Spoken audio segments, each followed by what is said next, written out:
My name is Tim Kelsey. I am the UK Government Senior Advisor on Transparency. And as far as open government initiatives that the UK has been involved in, what have you seen that has been successful or that's really made a difference in the way that you're able to serve citizens?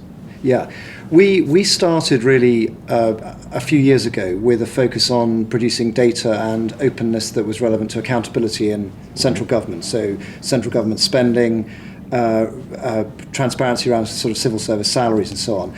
And the narrative, though, that we're now trying to really establish in the UK is a narrative around how we can use transparency to drive improvements in our public services. That means outcomes, more productive public services that are more personalised to the individual user. So we're talking health and education, criminal justice. So over the last few months, the Prime Minister has made some announcements in relation to, I think, really unprecedented new releases of data that will allow people to, for example, calculate death rates in local hospitals, to look at the degree to which schools, in specific subjects, are adding real value to the attainment of their pupils. And these are things which have never happened before in the United Kingdom, and in fact have never happened before anywhere else in the world. So there are a lot of issues that we kind of are dealing with in relation to how do we make this really work so we can have impact. You know, this transparency open government thing is not a political play. Right. It is actually about making a real difference to people's lives. So it's about how do we make this data go from being in the big vaults of government to being something that actually really has the capacity to transform the way in which citizens are enabled to lead more healthier, better, safer lives. In addition to providing information out, can you give an example of where engaging citizens and getting feedback from citizens has allowed the UK government to be more effective and be more efficient at what it's doing? Yeah, so we are very focused on ensuring that the program of open government that we develop is one that actually the nation wants. So this is a two-way traffic. We are in a conversation with our citizens about the kind of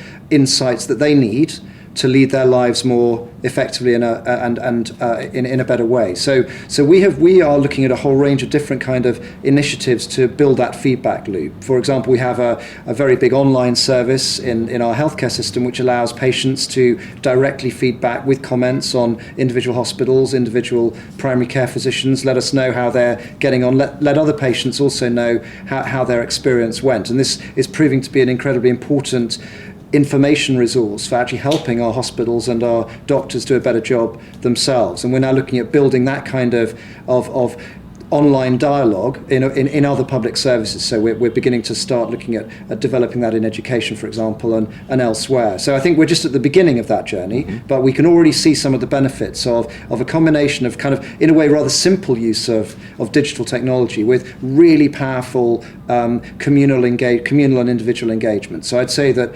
we are at the beginning of our journey into open government, but we're really conscious that this has to be a program that's kind of co-produced with citizens. This can't be a program that's imposed by central government. It's something which we have to build and design together with our local communities, which is what our focus is at the moment.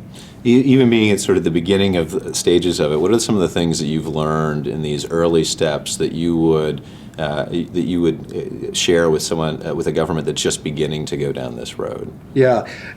There's a lot. And actually, I was talking earlier to Tim Berners-Lee, who's one of our great exports in open government, founder of the World Wide Web, and he's also a member of our Transparency Board, which is kind of the oversight body that looks over the policy of transparency. We were talking about this weird phenomenon that in relation to transparency in open government, which is that you do an awful lot of work to get it to happen. You persuade civil servants, public servants, the frontline professional that this data is gold and it's going to change the way things happen. And then you publish a certain data set and it's incredibly disappointing. Right. The data quality is poor. The first thing you learn is that actually a lot of the data on which we need to rely to have better future societies is currently not in a very good condition. So one of the big lessons we've learned is how to ride over that first revelation, which is that actually even when people get the story of transparency, the reality in the first bite can be pretty disappointing. So we're used to that. We've been doing it long enough to know how you get over that, and that's one big lesson that we'd like to help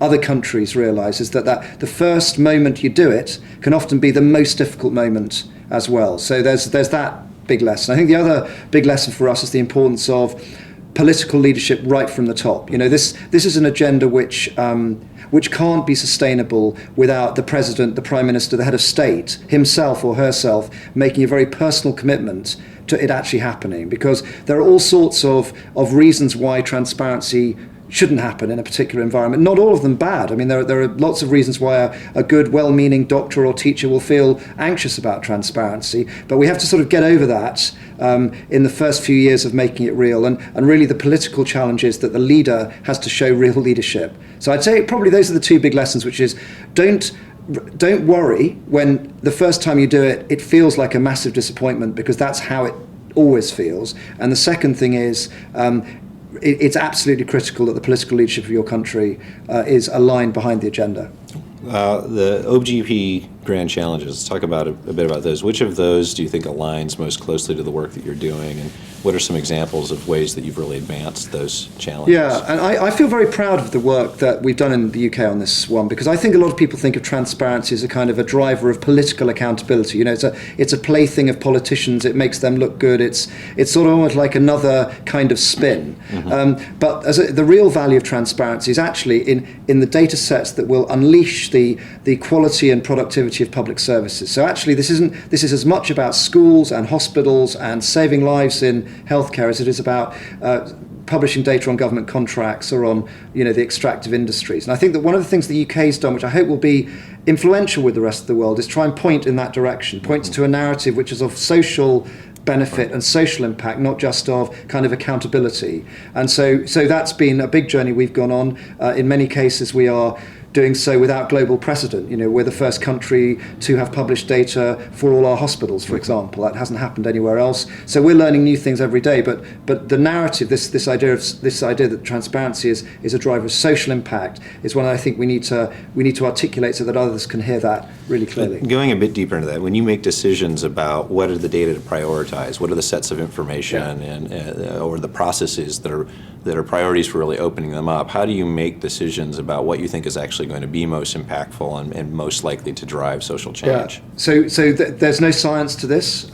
Maybe we need to develop more of a science, but basically we do this sometimes just because we're ordinary people. So what are the questions that matter most to you in your life? Well, probably it's that you go to a doctor that's not going to kill you. Put most negatively, the teacher of your child in a school is actually going to add value to that child's education and capacity to go on and prosper. That your criminal justice system is going to deliver you a safer, a safer community. So these are the questions that citizens have when you ask them what they want to know, and that's how we prioritize the data. We need to do it in order of what's important in real people's lives. Great. Any additional thoughts or ideas or suggestions for people who are just starting down this path?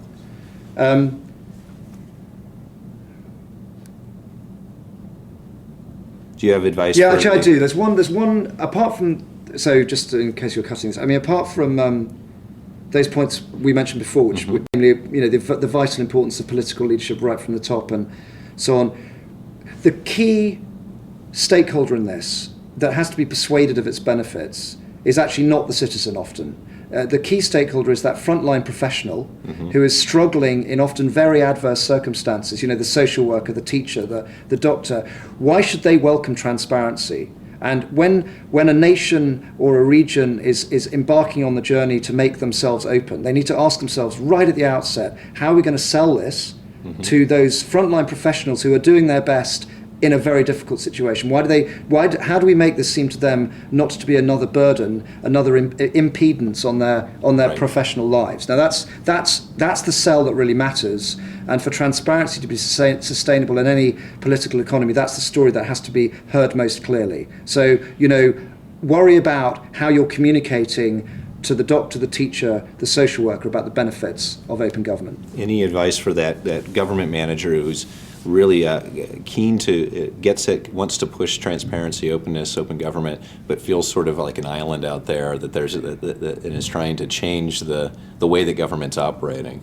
I think that's one of the most important things about the open government partnership, is that really this is a hopefully a relatively informal network which can be very inclusive and support those brave souls in different political situations who are trying for different reasons to make transparency a reality. I mean, I think, to be honest, it can be a very lonely journey, even in the most developed context. You know, in the UK, it was a long time before we were able to persuade the medical community, for example, that actually publishing data on their death rates was in their interest as well as those of the patient. It was a lonely, difficult journey, and I think that's the importance of this initiative, is that this is a family which can provide you with support and often experience other people have trodden the path.